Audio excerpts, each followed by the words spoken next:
everybody. We'll give it a second as I see some folks are in the process of connecting to their audio. That's wonderful. Excellent. And look at that, we've got a huge group today. That's fantastic. So welcome to the Art Gallery of Ontario's senior social event for January. Happy New Year to everybody.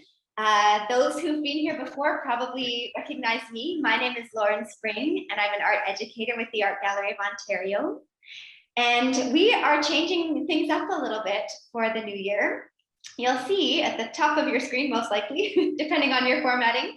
I'm also here with my colleague, also named Lauren, who is an art instructor at the AGO.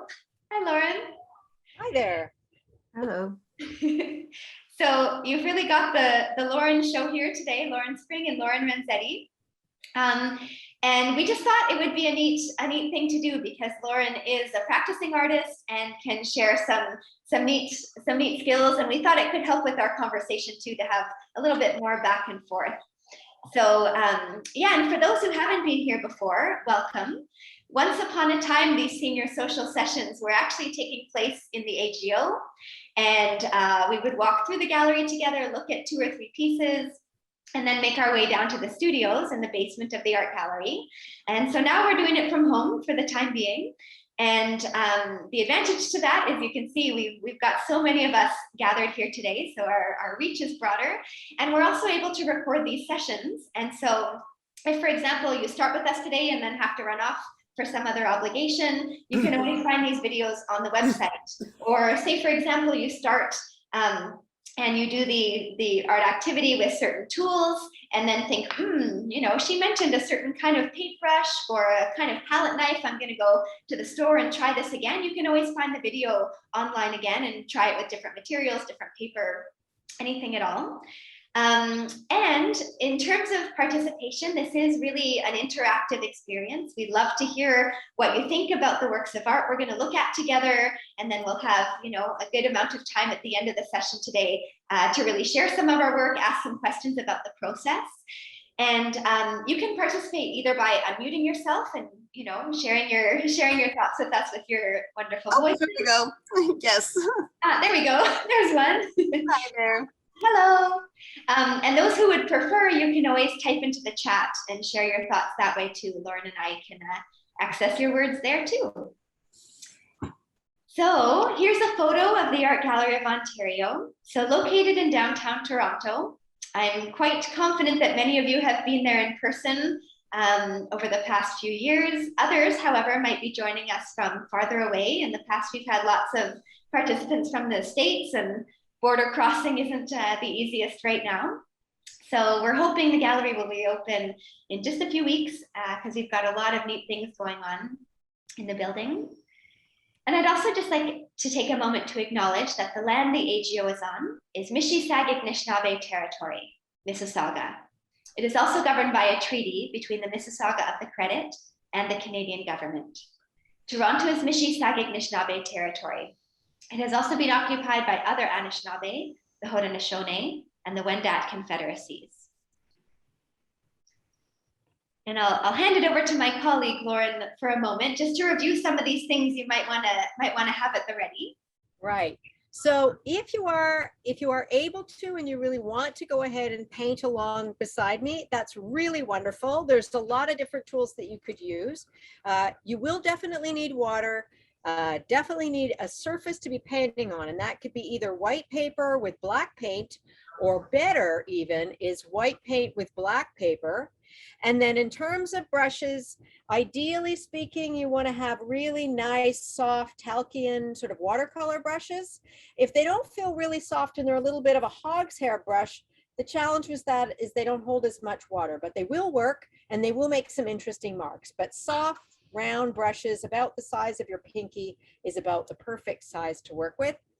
Palette knife is good to take paint out of buckets, but otherwise you can just use tubes of paint, and that can be acrylic or watercolor or gouache. Any of the above works. Back to you, Lauren. Yeah, and you're also welcome to improvise, right? Some of you might have really well-equipped art studios in your homes, and that's great. Others might not. And if you want to, instead of a palette knife, if you want to grab like a popsicle stick or a Q-tip, it's really, you can totally play around, and we're excited to see what you create with whatever materials you have on hand too. Absolutely. Great. So we'll start off by talking about these two works of art in the AGO collection. And they're two pieces that, you know, up until thinking about this programming, I hadn't really made a strong connection one to the other, but then had a few revelations. And so today we're going to be looking at a work by an artist named Hammershoi, who's a Danish painter, was a Danish painter, and also Alex Colville, a Canadian painter who some of you might be familiar with. And some of the connections I see between them are that they both had a very particular way of working, a very particular style. And even though they both had relatively long lives and lived during periods of great artistic innovation, they both kind of stuck to their own thing. And sometimes they received a lot of criticism from the art world and other artists saying, you know, why don't you innovate? Why don't you try this abstraction thing? But they both were sort of steadfast in their own approaches, which I find quite compelling. And also, we're going to be talking a lot about the theme of muses today, sort of where artists find inspiration. And one of the things that's really interesting with both Hammershoi and Alex Colville is that their wives were their primary muses. And then you'll see too, there are some similarities with how they depicted human beings and their wives especially, and sort of the general feelings of their paintings. So that's where we're going to start, and then we'll make some of our own art at the end of the session. So we'll start with this work of art. This is the one by Hammershoi, who my guess is, you know, if you're familiar with either Hammershoi or Colville, Hammershoi might be a little bit more obscure for some folks. And I just want to start off with the question, what do you see going on in this painting? And that might be, you know, kind of a feeling you have looking at it. It might be certain objects in the painting that grab your attention. And again, to respond to the question, you can either type into the chat or just unmute yourself. But yeah, what do you see going on in this work of art? And yeah, how do you feel? Well, great words rolling into the chat here. So thoughtfulness, loneliness, feeling apart, contemplation. Very nice. Great. Oh, and someone's wondering, would this be considered a still life? Very interesting question. Formality, quiet, yeah, calm, industriousness, domesticity, comfort of home, silence, concentration, very serene and beautiful light. Someone is saying Vermeer. It reminds them of Vermeer. He was actually considered for a while the Vermeer of Denmark. Yeah, the light coming through the window on the left. Yeah, the blank pictures, this is kind of adding to the mystery here. A bit of symmetry and order, very soothing, very structured. Oh, wow, these are excellent words. Yeah, and I think I would agree with all of that, really. And certainly, you know, the sort of quietness, oh, some more coming in here. Yeah, confinement in winter. Perhaps a lot of us can relate to this sort of feeling of at once being comforted by our homes right now, but also somewhat confined. And we can maybe appreciate the coziness that winter brings, but, you know, and having a warm place to be right now, but perhaps also yearning for some other life outside of our confined quarters. You can see if I've got the sun streaming in on my face right now, just like in this painting here, a little hint of an outside world. Yeah, and I think that certainly that sense of order and symmetry here is quite neat too. You can see, yeah, the chair is sort of lined up sort of just perfectly between the table, and then the chair, the legs of the chair here, of course, right between the framed pictures on the wall. Oh, nice. Yeah, someone else is saying a peek into someone's life. Yeah, and there is a bit of a sense of being a fly on a wall here, or kind of peeking through a window, a bit of maybe curiosity / voyeurism here, that I think, you know, is something that often comes up when we talk about Alex Colville's work too. You feel like you're, you know, as the viewer, you're a little bit of a spy. Certainly one of the ways that Hammershoi does this, and Colville as well, you'll see, is by not giving us access to the faces of the subject matter. And in this case, you know, I find if we just, all we have access to is sort of focusing on her back here and her body language, and still it's not easy to read. And I'm curious, given, oh yeah, a sense of waiting, very nice, yeah, and this kind of tension, right? You have this sense that things are quite quiet here, ordered, but then there's a bit of a tension. It's almost like something's going to build. And I'd like to ask folks, let's imagine that, you know, this is kind of a moment, a slice of life in a particular story. What do you think this woman here is holding in her hands? We can see from the back that she's got something in her hands. What might you imagine she's holding or looking at? Because yeah, her head is tipped down slightly. So in this grand narrative, yeah, perhaps a cup of tea. Certainly have a lot of fancy kind of porcelain here. Maybe a letter, yeah, the morning mail. A plate of cookies to set out. Going back to that domesticity, you know, maybe a book or a photo, a dusting feather. Great ideas. Yeah, another cup of tea. Yeah, there's so many options, right? And each one of those, to me, the way you worded them here is almost visceral. If it's a cup of tea, everything is so silent. I would almost hear the clink of the glass on the saucer.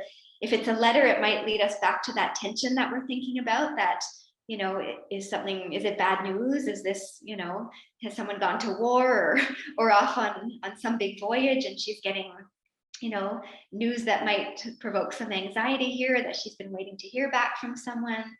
Yeah, someone else is saying maybe tears. Yeah, maybe she's sort of hiding in the corner to you know, let herself cry without having an audience. So yeah, so much going on. And the model here is Hammershoi's wife, Ida. And at this point, they had been married about 15 years or so. So they were, you know, quite familiar to one another. And he had started off doing paintings actually of architecture. And so a lot of folks who, you know, noticed at the outset the kind of structure and the symmetry of this particular painting would probably be pleased to know that, yeah, initially he was very inspired by architecture.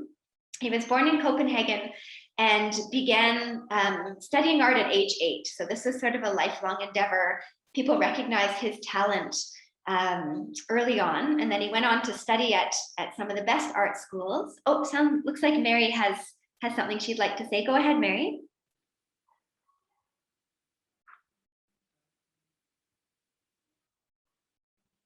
Was that a hand up, Mary? Perhaps not on purpose. Yeah, so he went on to study at some of the, you know, the highest rated art schools in Copenhagen, and then ended up traveling to some of the major cities in Europe. And if we look at his lifetime, the year he was born here too. Yeah, he was born in 1864. And so if you think back about, you know, into art history, he was born sort of as Impressionism was on the rise. And then of course there's Post-Impressionism and Fauvism and Symbolism and all sorts of major art movements in his lifetime that, because he was studying at these prominent institutions, he certainly would have had access to. And yet he really wanted to stick with a particular style. So initially that was architecture, and he would walk sort of around Copenhagen and paint some of the most famous buildings there, often sort of political buildings. He traveled to London and apparently really loved the fog there, the kind of coal-infused ambiance. And so he painted a lot of architectural images in London too. And then around this time, sort of early 20th century, he was really inspired by his wife. And so he did a series of paintings of her in positions very similar to this. There are a few where we, you know, she's kind of seated and clearly modeling and we see her whole face, but really there's a whole series of pictures that are much like this, with Ida with her back turned in this home. Oh yeah, and we have a few more comments in the chat here. So someone is saying that the higher right arm would suggest raising a cup of tea off the saucer. Yeah, I'm glad you noticed that, George, that I think all of those subtleties really read quite loudly in a quiet painting like this. And it's one for sure, the longer you spend with it, the more, you know, rich it is and the more narratives kind of can be created. Someone else is saying maybe she's angry and avoiding someone.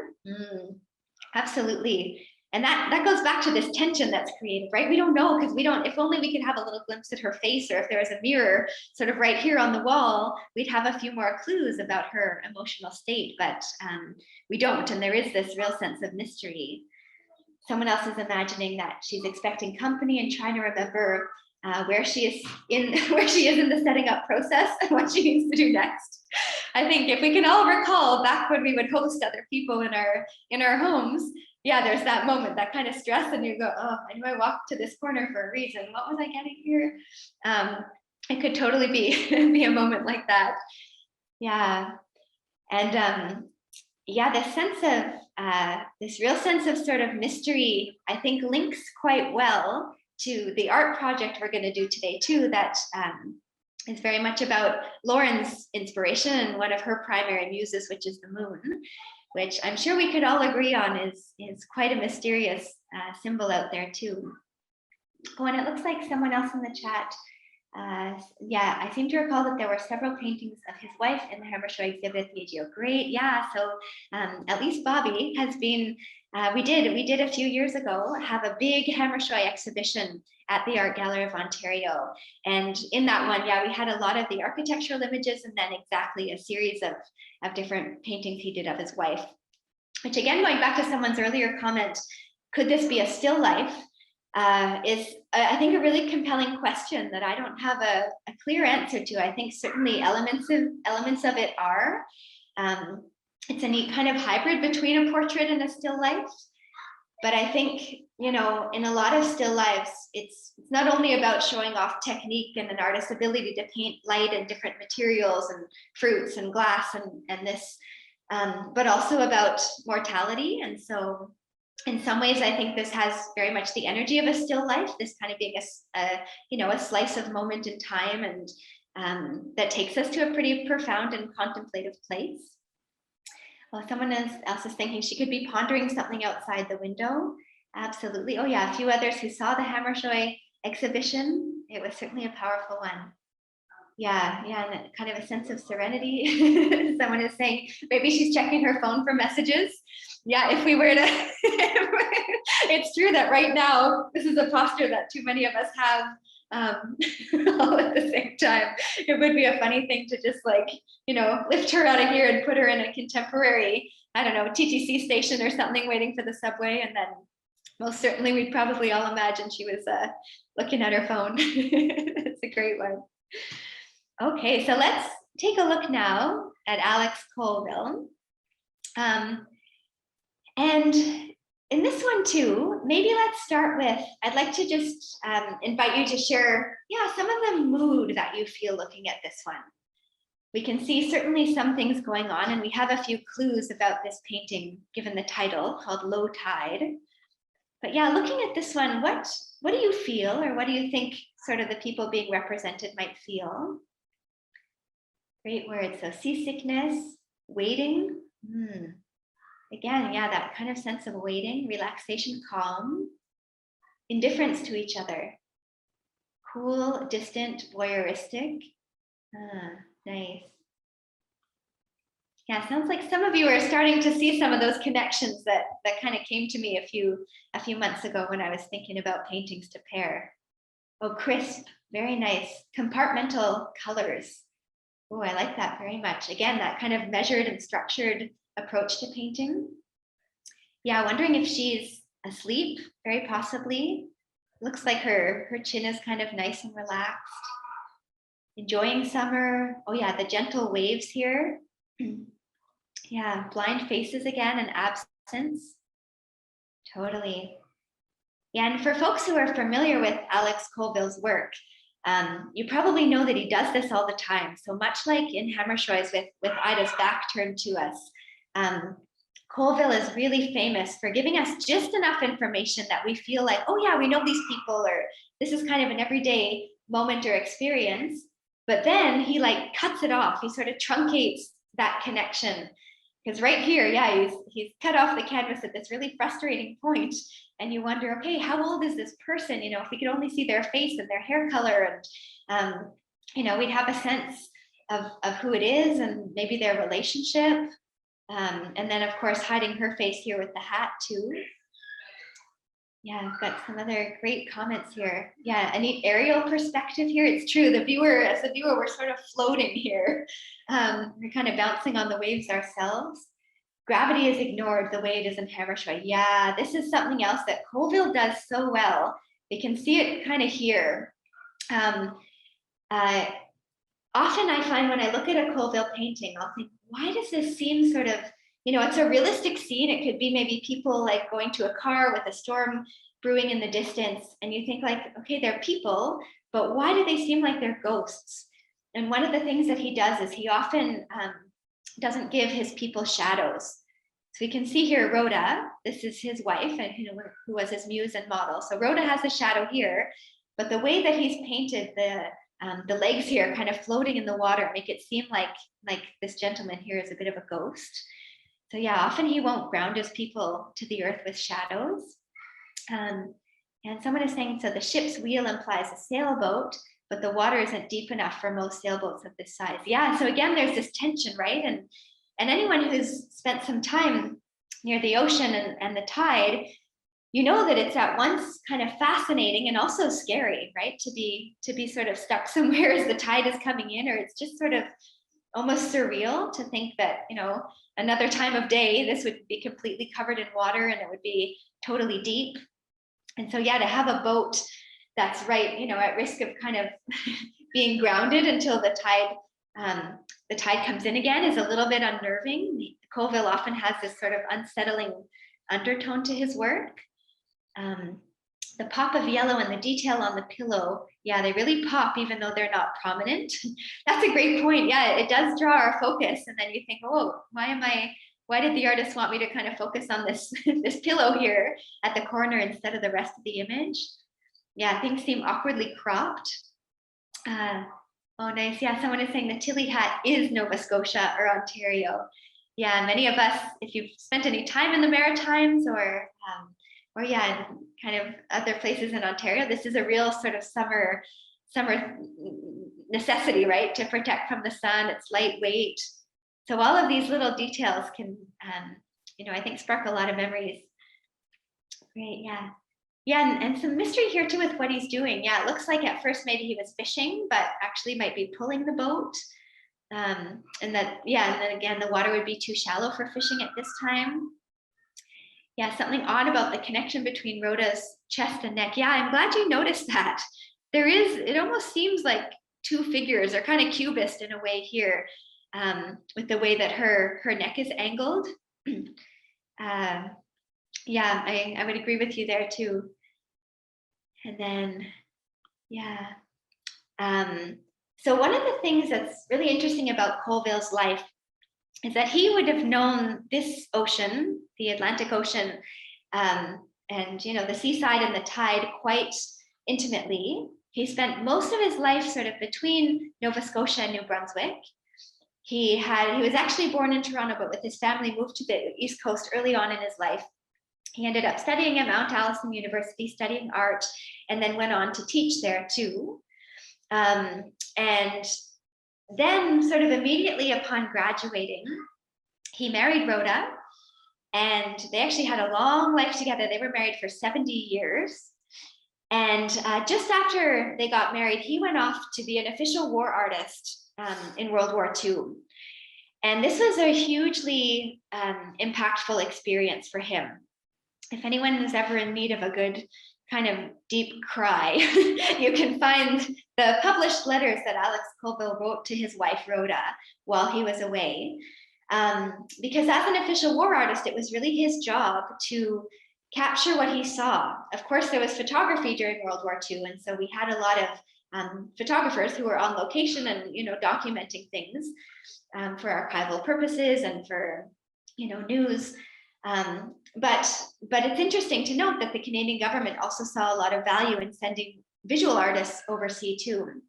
And so his job was really to draw and paint what he saw. And this was quite traumatic for him. And there was even one moment in time that he was sent to Bergen-Belsen concentration camp to draw what he saw there. And he wrote this letter back to Rhoda about the pits of bodies and skeletons really at that point. And it spoke a little bit to how he felt, he wasn't living up to the task at hand. He wrote back saying, you see sort of, I'm badly paraphrasing it, but you see one dead body and it has this emotional impact on you. But when you see a pit of hundreds, you can't have that same impact 100,000 times over. And so that really kind of weighed on him. And interestingly, when he came back to the East Coast after being away at war, is really when his particular style began, and then he stuck with it. So he was really working. You can see here, this is 1987. So, and if we think kind of, 50s, 60s, and 70s and post World War II, when he was really rising to fame, this was the era of abstraction and sort of really avant-garde art.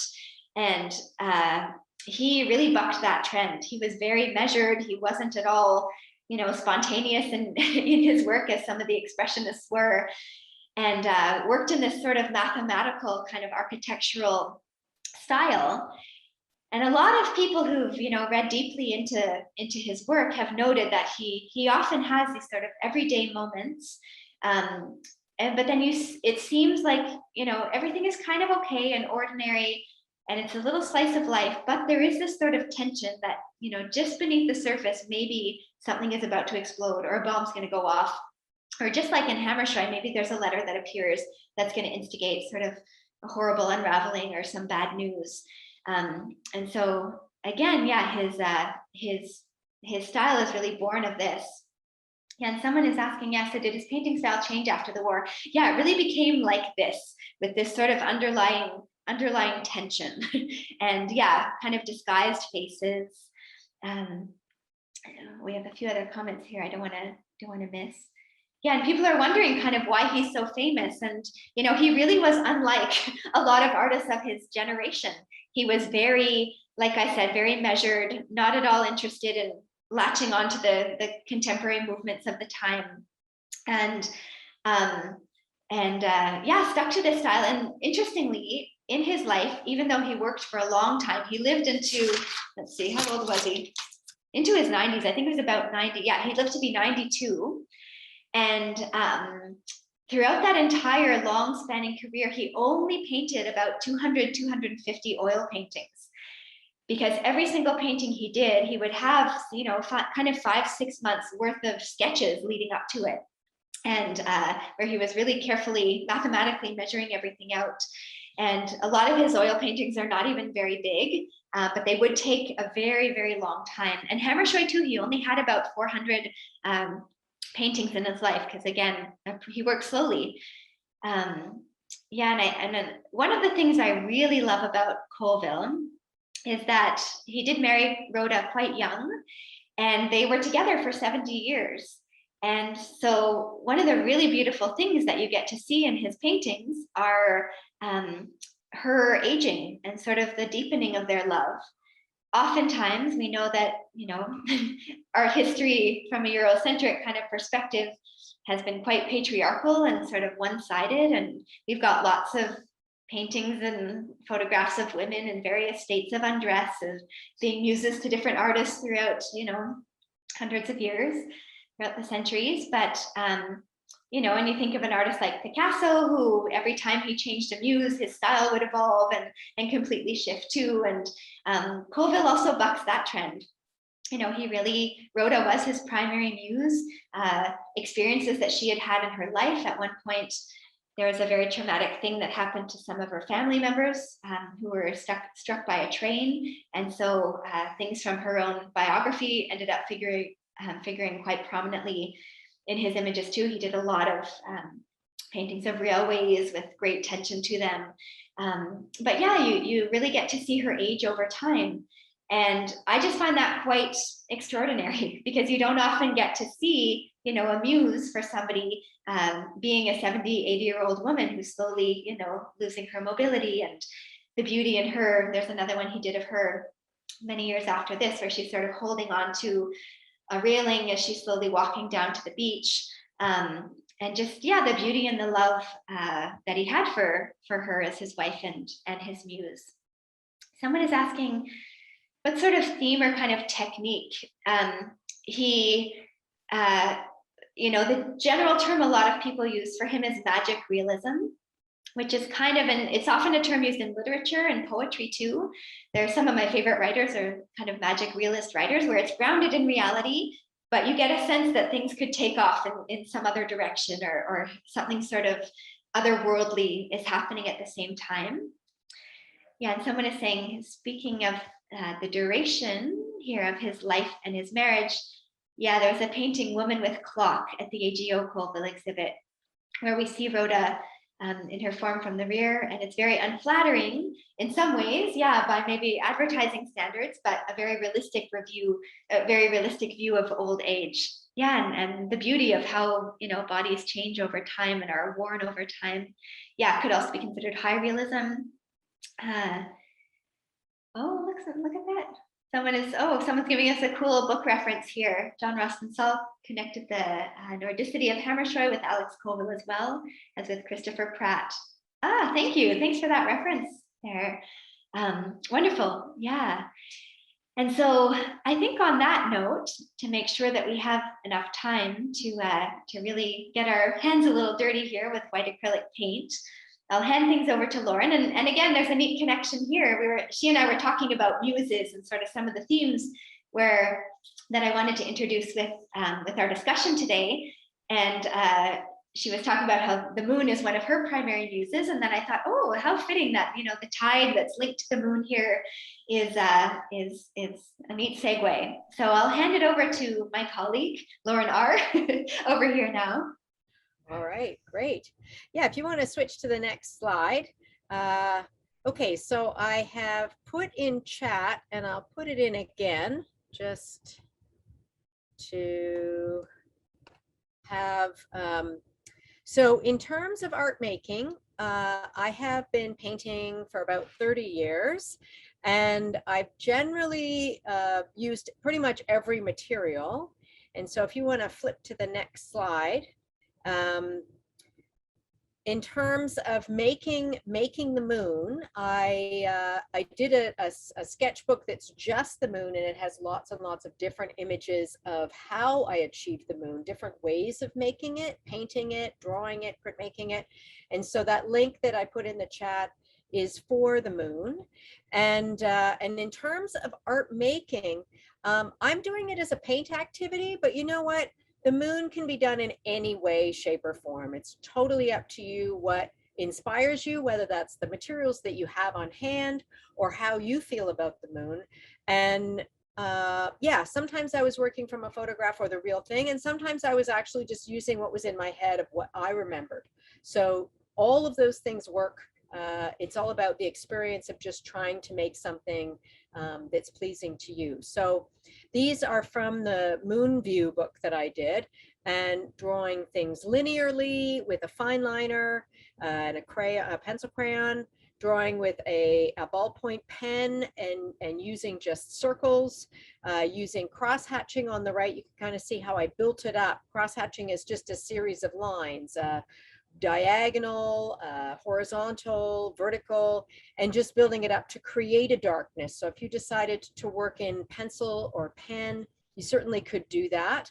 And so, you know, your version of the moon can be any way you want. The great thing about art is yes. So whatever it is you're doing, if you're enjoying the process, then you're doing it just right. If you want to switch the slide. Okay, so I also work as a printmaker, and when we get back into real time, I'm hoping to get back into the AGO and teaching printmaking. But the print on the left is using a piece of plexiglass and scratching in it with a stylus that kind of looks like a nail, and then putting the ink into those grooves. So that's cross-hatching again, but it's taking it to a different level. So I could repeat this image again and again and again in different colors. The image on the right is a silkscreen, and that's basically, if you've ever seen any of Banksy's work, he's using a stencil, so a piece of paper that is cut with holes in it, and with the silkscreen, it's actually put into the screen, and you're squeegeeing it with ink. And so the first layer would have been the mid-tone gray that you see, and then I did the lighter gray, sorry, the black and then the lighter gray. And the way I can tell is because the starburst there at the bottom, the lightest gray is on top of the black and the lighter gray, and also memories kicking in. So there's a lot of different ways to make the moon, and I've tried to explore all of them.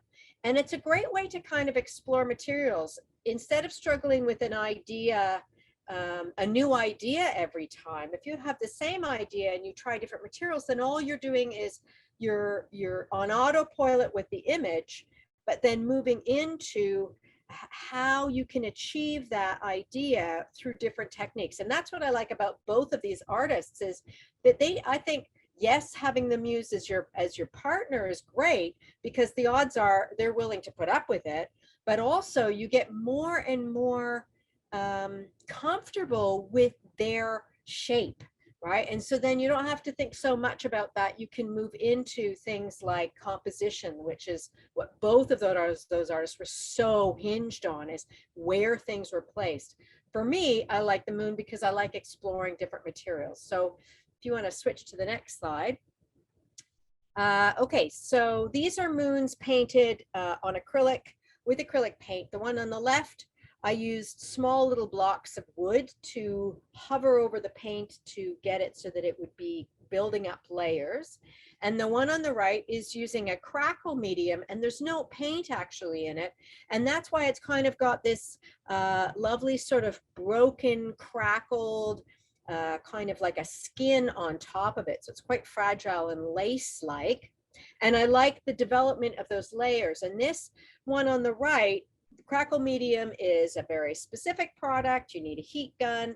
And I was like, oh, it'd be great if we could do that. And then I realized there's no way that I'm going to be able to get 100 or 200 people to buy this supply. That's hard to get now.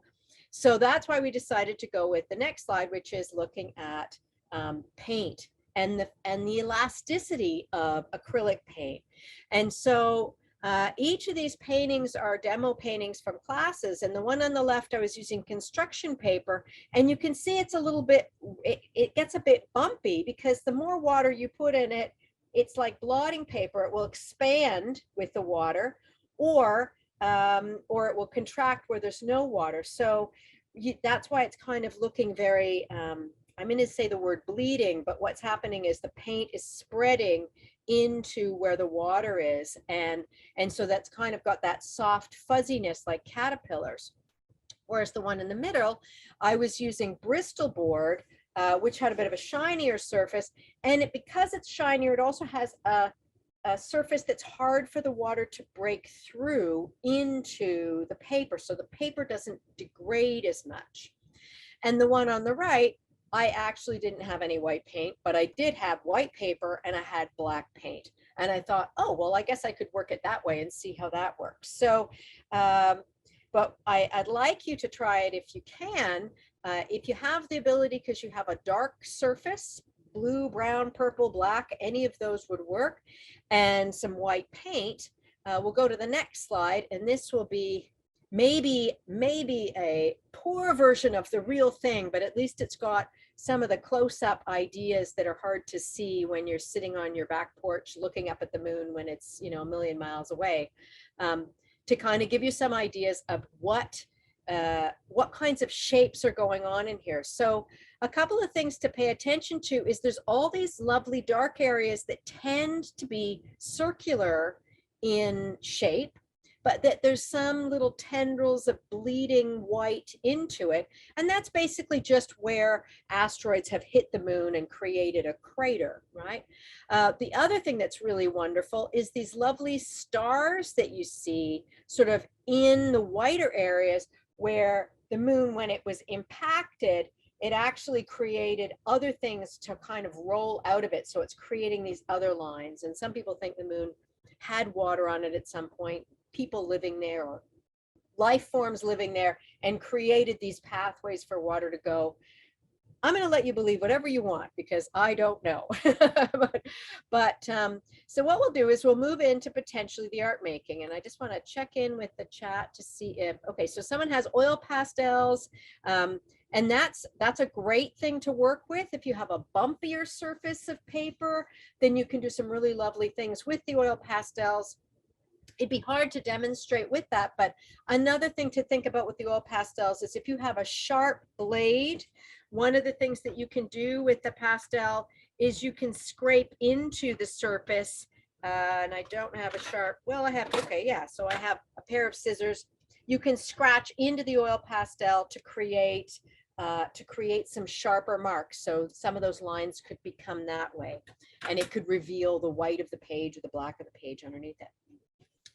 So I'm going to ask to be spotlighted for the demo so that you can see that aspect of what's going on. And so I was, while Lauren was doing this fabulous diatribe about the two artists that we were featuring, I was working on a painting of the moon just so you could kind of see what was going on with it. And I used a gouache paint, which is a very matte surface, so it's not shiny, and it kind of reads a little bit like velvet.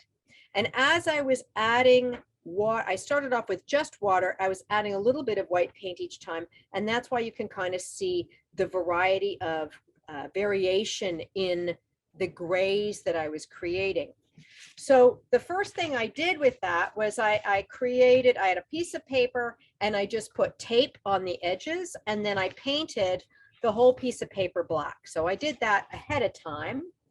And just remember that if you don't have time or have supplies, you can go back to the link and view the video that we have on hand that is so that you can do this process, say 150 times if you wanted to. So what I did was I put paint on it's just a sour cream container, just a lid. I decided to use a green lid so that you could see my paint, but you could use a plate. You could even use a styrofoam plate or a meat tray, but it's good to have a little bit of a lip to it because I'm going to ask you to put some water along with this surface, in the surface. And what I've done is I've tilted my palette so that my white paint is on one side and my water is on the other side. And I guess one thing I did want to mention is if you don't have a picture of a moon or you don't have the ability to Google it, what you might want to do is you can take a screenshot of this page, and with a Mac it would be hit Command, Shift, and 3 at the same time, and that's all on the left-hand side of your keyboard. So Command, Shift, 3 will take a screenshot of it. The other thing you could do is for PC users, the bar at the top with all the Fs, there'll be one that actually says screenshot, and then that screenshot will actually go into your photos, and it will be a folder called screenshots, and you can access it that way. So if you wanted to work on it with an image, that's a good way to do it. Google Images works as well. So I've got a picture here of the moon because I like to have something referenced really close by to my painting. And I actually really like having a real paper version of it because the illumination on a TV screen, it's very luminescent, and it's hard to recreate that on paper that is not luminescent. So I've got a few sizes of brushes, and again, I'm going to not use the hog's hair one because it does tend to be just a bit too stiff, and it's a little bit mean on the paper.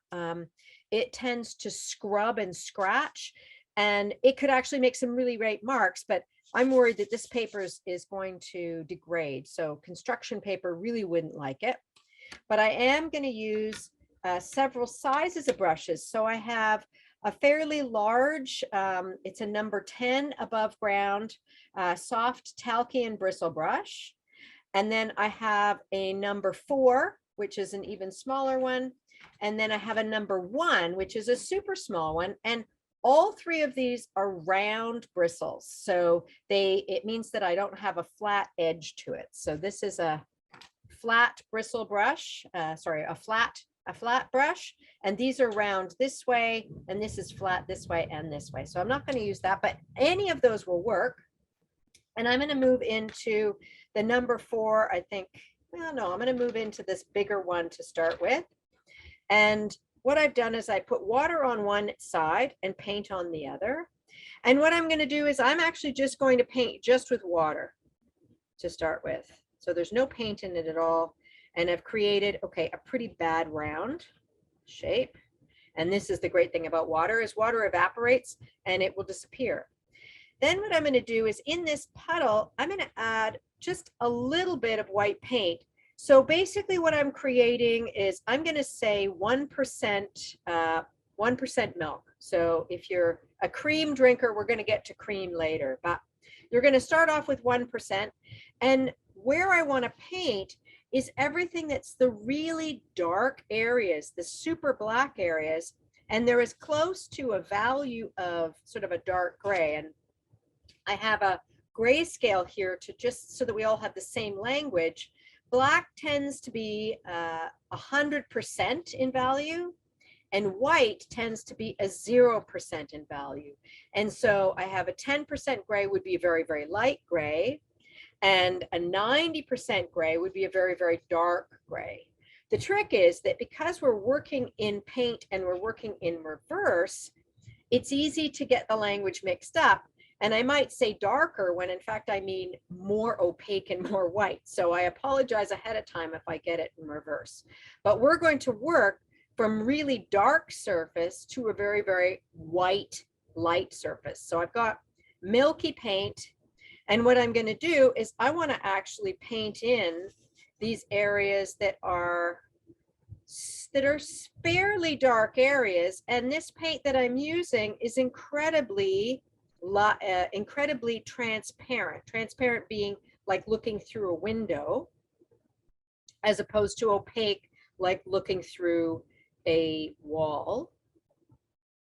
And you can see that I can actually see the white of the paint in there. And so as you're working, what's going to happen is you're going to be adding a little bit more paint each time to your surface, into your surface, but also into your puddle of water. So your puddle of water will be very, very wet, and it will become more and more opaque as we go. And so we're also painting in reverse, which is really great for our brains because we're accessing the right side of our brain. And the right side of our brain is about spatial development, and it's not about language so much. And it's about where things go and placement. And so working in reverse like this with black paper really is hard on our brain, but in a good way. And so every time your paintbrush is empty of wetness, you're going to go back in and add a little bit more paint to your puddle. And what I'm hoping will happen is as you're painting, you will be developing a more and more opaque area for building up the surface from being very dark gray to something that is a little bit lighter and lighter each time. You can, of course, leave some of the black of the page, specifically where you think it should remain really dark. But anytime you want to add a little bit more gray, like I say, a dark gray into that area, then you should be actually painting that area earlier on rather than later on. And what will happen is, depending on what kind of paper you're using, the thing I like about construction paper is it dries really quite quickly. And so then you can put another paint layer on top of it, and it will become twice as opaque. And if you were using something like watercolor paint, the problem with that is it might reconstitute itself. Acrylic paint is permanent, and once it dries, it is almost like having a second film or a third film or a fourth film on top of each other, and it creates more layers. With oil paint, it's a living medium, and it takes a really long time to dry. And this is another reason why both of those artists' works would take 4 or 5 months to paint, is they were painting in oil paint, and the brighter the colors are, like reds and yellows, specifically alizarin crimson. alizarin crimson takes up to 14 months to dry. So you're not going to put that in early on because you don't want everything to be red. So the muted tones are the convention of their work to a certain extent because they didn't want those colors to infect the paint that's beside it. So that pillow that we saw that was really bright and the pad that she's lying on, those might have happened early on, but it's doubtful. They might actually have been happening a little bit later in the painting so that they could have a chance to dry. So as I'm working, I'm adding a little bit more paint to this puddle, and I'm going in to some of these areas where I really want it to be a quite bright, opaque white, and I'm building that period and area up. In the greater scheme of things, I could just jump right to the end and use completely opaque paint, but I think then there's not as much depth to the moon shape. I want to actually have quite a few values of grays in there, and the more values you have, the more dimensional, three-dimensional the object could be. Specifically, that's one of the things that is really beautiful about sort of high realist artists, is that they tend to have a very gradual movement from one shade to another to create the sense of form of those objects and shapes. So I see there's some chats. Just want to let people know. Okay, so, oh, good. People would like to get started already, and they might even want to hold up their version of the work. And I'm so glad that you're understanding what I'm saying. If you do have questions, I would say the easiest way is to actually unmute and say, hey, I have a question. So feel free to do that. I know some people get shy with it or like to put in the chat. Either is good, whatever works for you.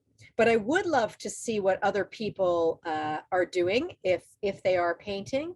Maybe we can take maybe one more minute of painting just so that you have something on your surface that's not completely black, and then we can hold up our work. That's great. Yeah, because both Lauren and I would love to see what some of you have created. I have someone here who's telling me, Courtney, who's saying she's created a super moon behind clouds. So oh, great. Definitely very eager to see that one in a minute or two. Yeah, absolutely. So develop it as much as you can. I mean, obviously, one of the things that can happen is, this is actually, I use this particular experience to as a meditative practice for myself, especially if I've bought a brand new tube of paint and I've never used the brand before. I tend to use this as my go-to painting, just because I want to see what happens with it when it is very watery. Does it go mealy in terms of having all these little separations of paint going on, or does it actually stay robustly bright when it is very watery? And also just to see how well does it interact with other things. So that's another thing to consider. And I have a question. yes, please. Yes. Is that Sheila who has a question? I have a question. Go ahead, you can ask. I painted over an old canvas. I painted it black. So how do these instructions apply to a painted black surface, not paper? Okay. Well, I've actually used on canvas. Right. So I've used a painted piece of paper that was white. On the canvas, what I will recommend is that you want your painting to be horizontal, not vertical. So you don't want it to be straight up in the air on an easel. You want it to be down on a table flat. And that's actually called Continental style painting. And that's what I'm doing right now. And the reason is that if you were doing it upright, the problem is that as you're painting, it would just all drip down. So you'd have a very drippy, vertical, drippy painting. So you're painting it flat on the table, and you are going to be doing it, if you wanted to try this technique on it, with very watery acrylic paint, and you're just going to let it build up slowly. Now, on canvas, because it's a plasticky surface that you've used probably a gesso or even just white acrylic paint or black acrylic paint, Yes. it will take longer to evaporate. So that means that you might have more caterpillars and you might have more bleeding from one color to another.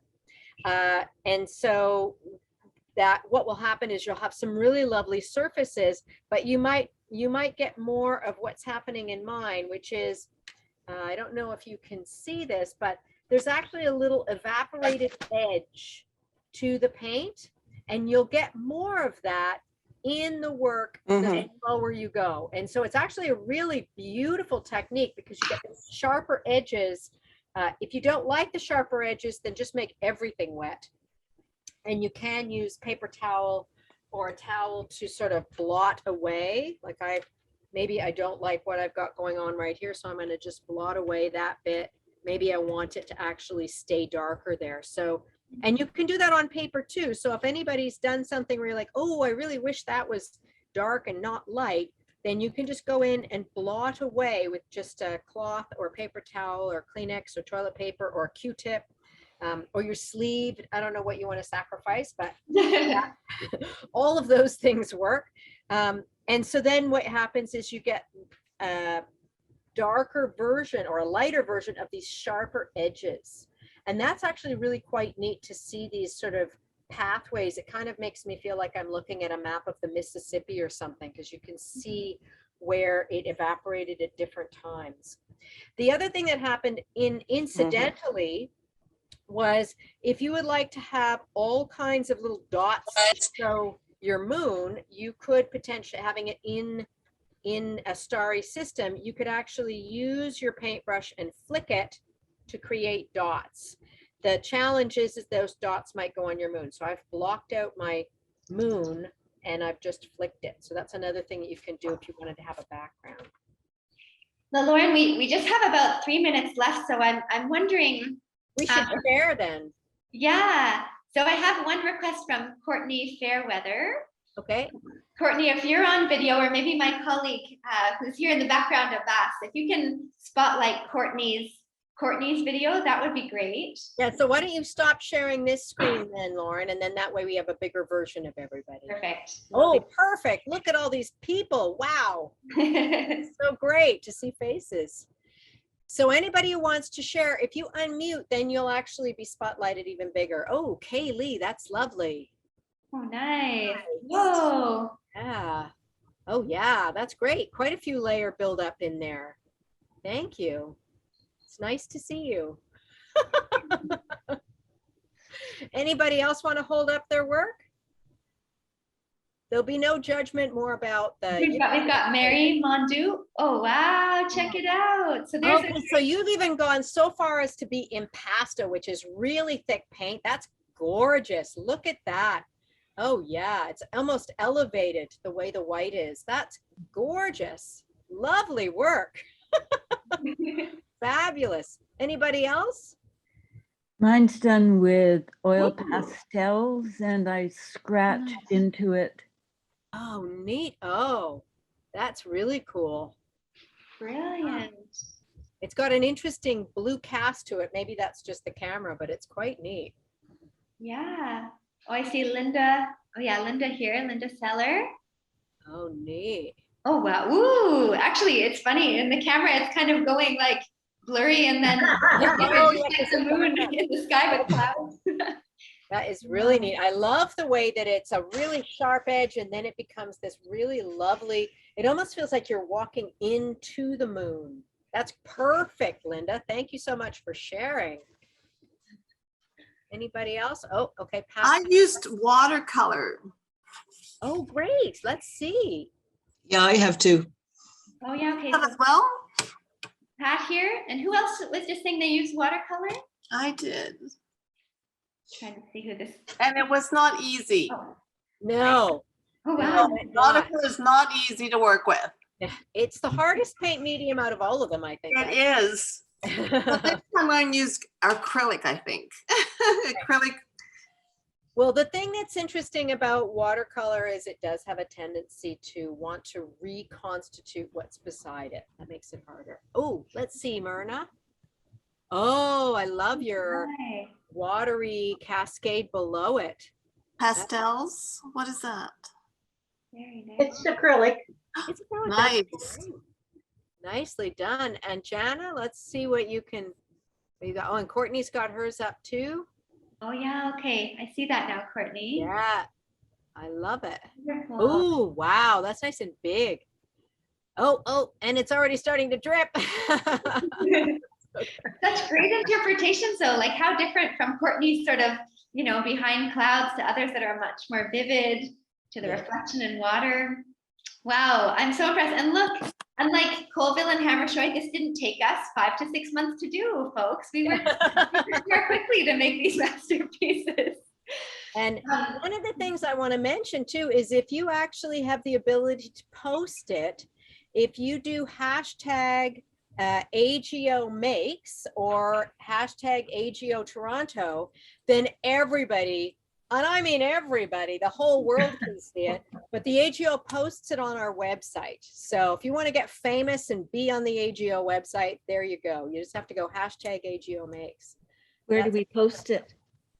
You post it on Instagram. So if you have an Instagram account or Facebook account and you use the word hashtag, so the number sign AGO makes, then it will immediately get shunted to the AGO and we'll put it up. Yeah. Right. Thank you very much. So now we are actually over our time already. So I'll just let one of my colleagues who's there doing tech support in the background, if you could just put the link to the survey in the chat, that would be great. Because yeah, we're so happy to have everybody back in 2022. And we are trying out this new format with me and my colleague Lauren here. And so we'd love to hear what you think. So if we could get that link to the survey in the chat, that would be awesome, because that's a way you could give some feedback in terms of what you loved about this, what you'd like to see in the future. And we really take this into consideration. So before we end the call in about 30 seconds, just make sure you click on that link, that Survey Monkey link. And then we can hear your thoughts. And like Lauren said, if you do want to share this with the interwebs, she and I are pretty keen to check in later today and see more of what you've created.